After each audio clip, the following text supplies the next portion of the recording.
Hello, this is Joseph Carlson, and this is episode 130 of Gaming with Grief, and I'm calling this episode Total Party Grief. But I want to remind you guys that this podcast will hit my website, www.gamingwithgrief.com, Monday morning at 7 a.m. Go there, leave a comment, let me know what you think of the show, or you could subscribe to the podcast on Apple iTunes, the podcast app, or the Google Play Store. Go there, give me the stars, the likes, the subscribes, things like that. Or you can write me a direct email at gwgpodfellows@gmail.com. Go there, let me know what you think of the show again, or how you heard about the show, or maybe you have a comment about one of the episodes or something like that. But yeah, and I'm on Twitter at JustLittleJoe. So you find me there. Again, I'll try to get better about promoting the episode, but I'm not good at it, so I'll try to get better at it. So yeah, this episode, I was going to talk about The Last Campfire, but something came up in between me finishing The Last Campfire and doing the review. And I'm trying to do a better job with my reviews and not just rambling into a mic like I'm doing now. So I'm trying to research how to produce the episode better and have the quality better. So that will take a little bit of time. But like I said, something came up that had to do with gaming and grief. It actually came up in one of my D&D sessions. I've talked about it in a long time that I am a player in this game. I'm playing a character who is a young teenager. He's a drow, and he's kind of a jerk, but I planned like an arc for him where he comes around and ends up helping the players very early on. I ditched some of the group I should say, early on in an encounter we had. But I still fought. It was just I didn't take the path that they took. I just went somewhere else and did something my own way. But when it came down to combat at the end of the session, I contributed. I did damage. And I thought, I knew the group, we're all adults. We understand that I am not a jerk in real life, and I'm just playing a jerk. So when we'd have breaks or like in our off time, we would all kind of joke around and stuff and just talk about our days. But then when the game came back, my character was a jerk. And what that resulted in is the DM calling me privately last week and just saying that the group had some not reservations, but they were like, what's going on with your character? And so I guess it made me kind of reflect what was going on with my character and the fact that, at first I was really defensive and I didn't listen to what they were, not listen, maybe I was defensive, that's what it was. And so I used all my powers of therapy that I've gone over for years and thought about it and slept on it, and then called the DM back and said, you know what, fine, take my character out of the game, because if, this is about having fun, and if nobody's having fun, if, the group is not having fun and having a problem with my character, then he needs to be removed. Again, I wasn't completely ditching the characters all the time. I was going left when they went right, but we always ended up in the same place. But it happened twice. There was a situation at the beginning of the campaign where I basically ratted the group out. I kept an item that was able to be tracked, and so we were tracked down and punished for that. And I lied to one of the characters because I didn't like her character. I want to be very clear. She's a great role player. She's new to our group. My characters didn't like her character. Like I said, during the breaks and things we would joke around and, be amicable to one another. We'd be nice to one another. But at the end of the day, she was like, this guy's kind of being a jerk to me, during the breaks. And I was like, yeah, because, his... we're in the Underdark, so obviously it's a matriarchal society, and my character wasn't a male and enslaved, and he had come from a place where he was enchained, so he kind of went out of the frying pan into the fire, and he just told her that he didn't like what was going on around him, and again, it was in character. I wasn't, laying waste to her or making fun of her. I think she's a great role player, plays her character really unique, but it kind of led to this thing where it was 2 strikes against my character, and so that's when the DM called and said, what is going on with your character? What do you see for your character? And I, as talking through with the DM, I said, you know what? Maybe he does want to leave. Maybe he doesn't really want to be here. This isn't what he envisioned, he thought he was going somewhere safe. He was in a place where he escaped his other situation, and he thought, okay, I'll go somewhere that's safe, that I am in a better place, and he ended up in the Underdark, which is not a good thing for males, And, I don't know. I thought about it a lot. I called some friends of mine that have obviously played D&D for a while.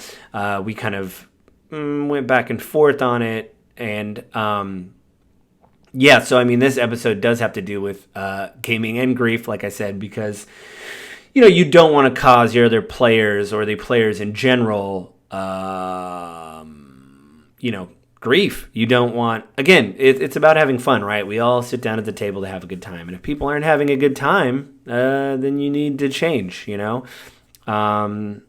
The only thing I'll say is I did get criticism from people in my life for always playing the same type of character, so I was trying something different. And I did have plans to have basically an arc for the character of he's a jerk in the beginning, but he slowly comes around. But the DM said, listen, things are going to escalate very quickly, and we need a full party, basically. We don't need someone going against the grain.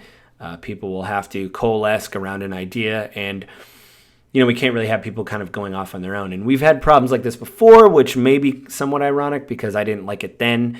But what I realized with my situation when I was running the game and the character was going against the grain, we mentioned this, I think, in a past podcast I had some people on.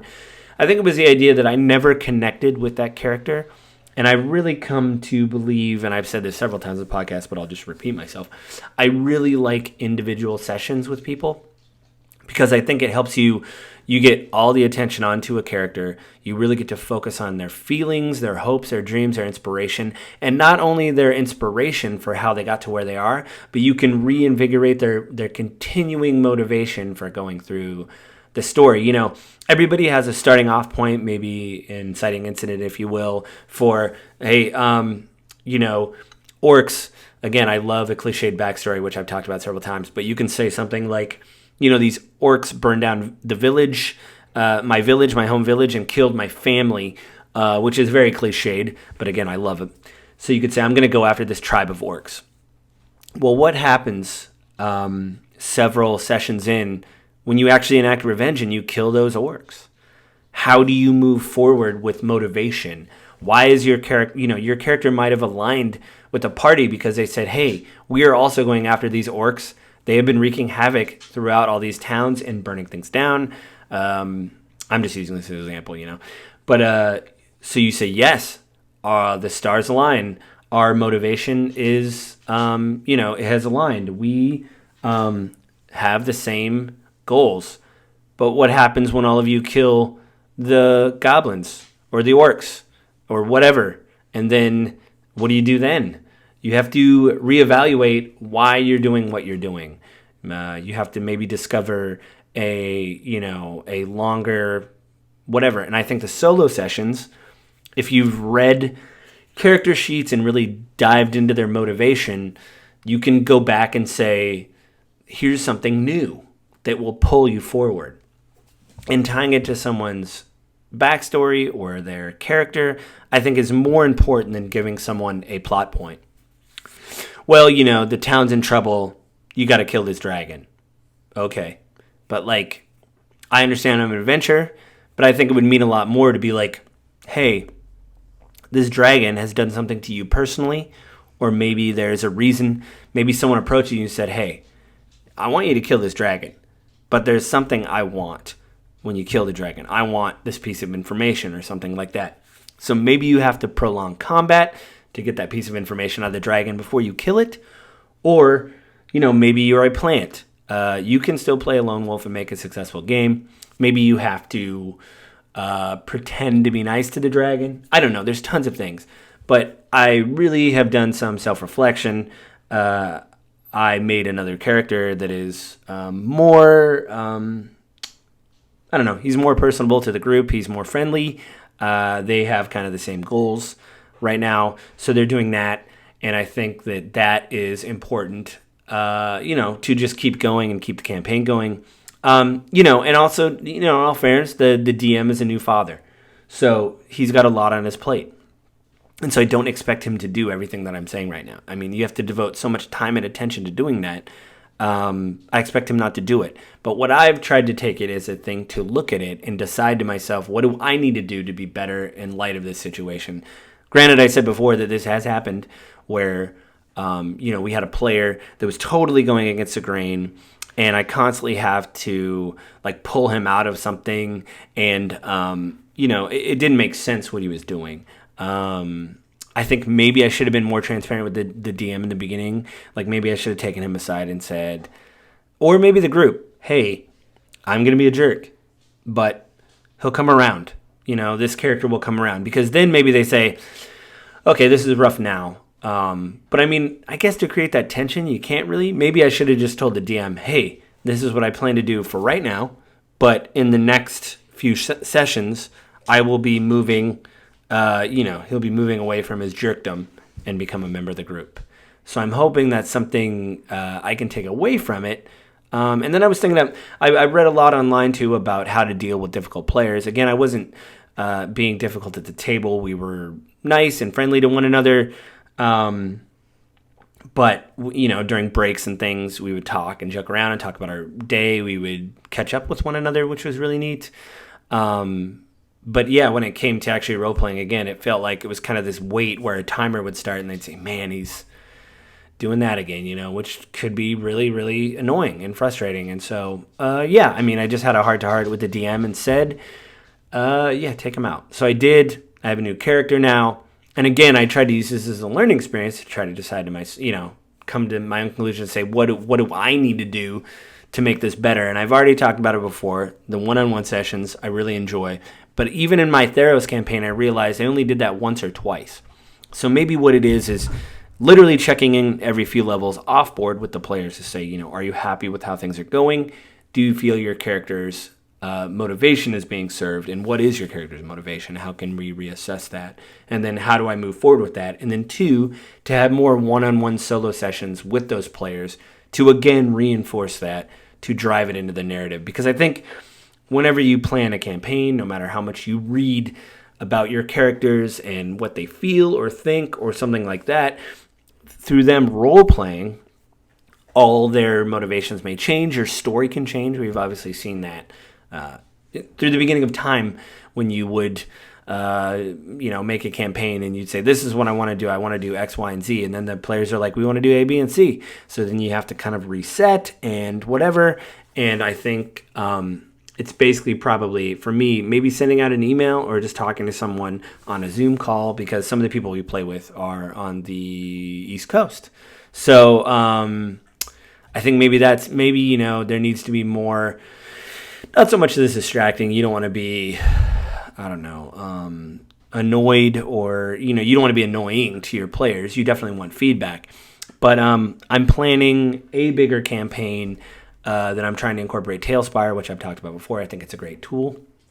I'm trying to use that more, so it's more of a visual flair, so we can really focus on role-playing and really diving into what the characters are. Some of it, again, is really reading about your character's thing before it happens. With my new character that I involved in the campaign with the DM, he literally had maybe a day to read over him, and I know before everything started, he sent us a questionnaire with my old character about how do you feel about this, blah, blah, blah. And I didn't answer any of those new questions with my new character. So I have a feeling that there is a kernel of motivation with my character, why he's traveling with the party. I hope it continues. And I'll say this much, for our Theros campaign, there was a reason why my character was there, which was completely off-board to kind of guide the players in a certain direction, because I basically wanted to show them what the campaign would be like. And one of the players in a role-playing, as the characters were talking to one another, one of the other players said, maybe you're here, maybe this is why you're here, is to help us. You don't know why you ended up in this place at a time, whatever, but maybe you're here to help us deal with, maybe it has to do with something that you're doing. Maybe it's kismet in a way that we were in Theros, so it was the land of gods and goddesses and pettiness and all that kind of stuff, like in Greek literature. And I think they said to themselves, or at least the player said, you're here to help us. Maybe that's why you're here. And I was like, oh, that's really cool that the player, reached that conclusion.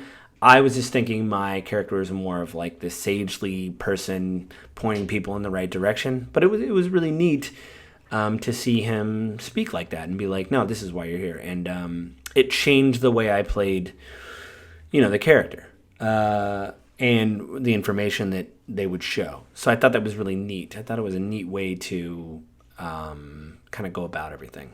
So, so I'm actually taking a lot of notes for what I feel is this thing. And again, not to fault the DM. He's got a lot on his plate. I mean, his baby is maybe a month old. So, it's very important to spend time with your children, obviously, and to make sure that your kid is totally taken care of. And if he's like, hey, because I think he said in one session, I've only had a little bit of time to plan, but I do have everything outlined. Like, some of this stuff is, I guess this criticism gets negated because he told me on the phone, he's like, I didn't expect, I mean, he knew his wife was pregnant and everything, but they obviously didn't know the exact due date. So he's like, some of this is, hey, I got a baby, and it is what it is. And I was like, yeah, you do. So I'm not really faulting him. So what I'm trying to do is kind of look inward and say, well, what would I do in this situation and stuff like that? If I was on the other side of the aisle, and I have a little bit, I don't think I dealt with it as good there. I think I'm dealing with a little bit of now. And I think obviously the therapy I had with Bill. Bill was on the show a few weeks ago to talk about that. And all that kind of stuff is important, And so, to really look and be honest and say, well, this is how this needs to go. This is what needs to happen. I think I've grown up a bit. So, it's okay to change your mind or whatever, I guess. And so, I didn't want to be negative towards the group. I didn't want to drag everybody down, and that's why I decided to change my mind and roll another character. I'm looking forward to playing this character. I hope he doesn't die. And luckily, we didn't kill off my other character. So my archer, Monster Slayer, basically just walked into the dim, fluorescent mushroom light of the Underdark to go continue his adventures. And my new character will now take up the mantle and will help the group. So, you know what? I think that's it this week. I had to get it off my chest. I've been thinking about it even after I talked to the DM and we had our session. I still thought, man, I haven't really talked to any of the group privately about it. I figured with the DM coming to me privately, that's probably all that really needed to be said. If the DM comes to you as a representative of the group, that's pretty rad. So, I think that's it this week, guys. I know it's a little short episode, but I'm still working on The Last Campfire. Again, I'm trying to make it a little bit better of an episode. I understand that sometimes, it's me just doing this, ranting into a mic. And, for the show to get better, I need to try a little bit harder, do some more editing, maybe add some flair to the episode. I'm still trying to figure out how to do that, how to make it unique, but still carry the message of, the thesis of the thing about gaming grief and all that kind of stuff. So, I think that's it this week, guys. So just to remind you guys that this podcast will have my website, www.gamingwithgrief.com, Monday morning at 7 a.m. Go there. Let me know what you think of the show. Leave a comment, all that kind of stuff. Or if you have a topic you want me to talk about, you can leave it in the comments there. I check those regularly. Or you can go to gwgpodfellows@gmail.com. Write me an email there. Again, let me know what you think of the show, things like that. Or if you have a topic, something you want me to talk about. Or you can subscribe to the podcast on Apple iTunes or the Google Play Store. So go there and let me know what you think of the show. And leave me the likes, the subscribes, all that kind of stuff. Or if you think I can improve, do that there. And you can find me on Twitter at JustLittleJoe. So I think with that, I'm done this week. You guys be safe out there. Have a good week, and I will talk to you guys later. Bye.